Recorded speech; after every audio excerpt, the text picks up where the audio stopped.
Next factor or next characteristic of equilibrium constant is significance of equilibrium constant. It's a very simple point.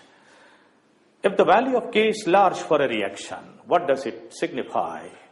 More is the value of K, more the reaction has gone in the forward direction. And less is the value of K, the reaction has gone much less in the forward direction. For example, if I consider this CH3COOH equal to CH3COO minus and H ions. Although the example is from ionic equilibrium, but it deals with the equilibrium. We know at 25 degrees Celsius, for this acid, the value of equilibrium constant K, or as we shall be studying in the next chapter, it is Ka, and that is 1.8 into 10 to the power minus 5. On the other hand, if I consider another acid, say formic acid, that dissociates into H ions and formate ions, at the same temperature, Ka for this is found to be 18.1 into 10 to the power minus 5. What these two values signify?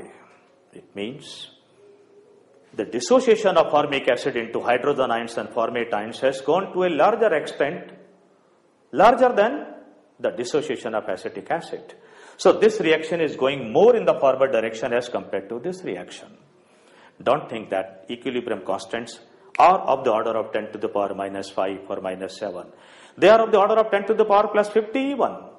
So more is the value of K, more will be the concentration of products at equilibrium, more the reaction must have gone in the forward direction, and less is the value of K, less the reaction has gone in the forward direction. That is the significance of K.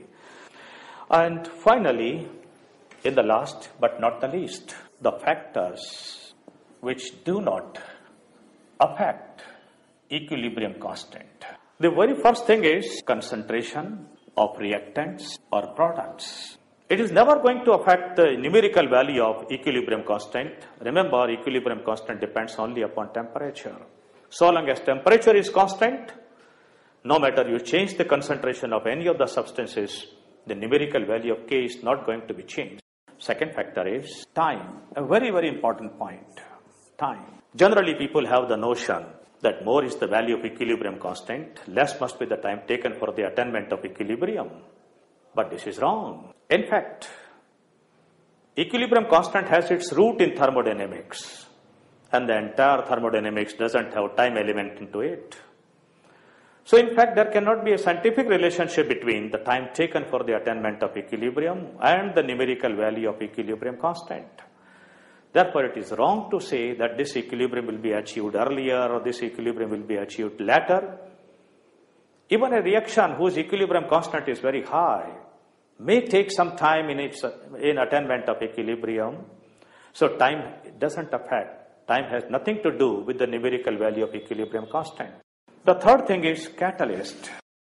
By using the catalyst or say positive catalyst, we can decrease the time taken for the attainment of equilibrium. But if temperature is constant, the numerical value of equilibrium constant will remain constant whether you use catalyst or don't use the catalyst. And finally, pressure. So far as Kp and Kc are concerned for any reaction, pressure has nothing to do. It is the temperature only which affects Kp, Kc numerical value. So I can say that pressure is not a factor affecting equilibrium constant, but it should be learned with a caution that if the reaction given to you is such that delta N is not equal to 0, then the equilibrium constant in terms of mole fraction, Kx, will become pressure dependent as we have just seen in the previous article or in the previous factor.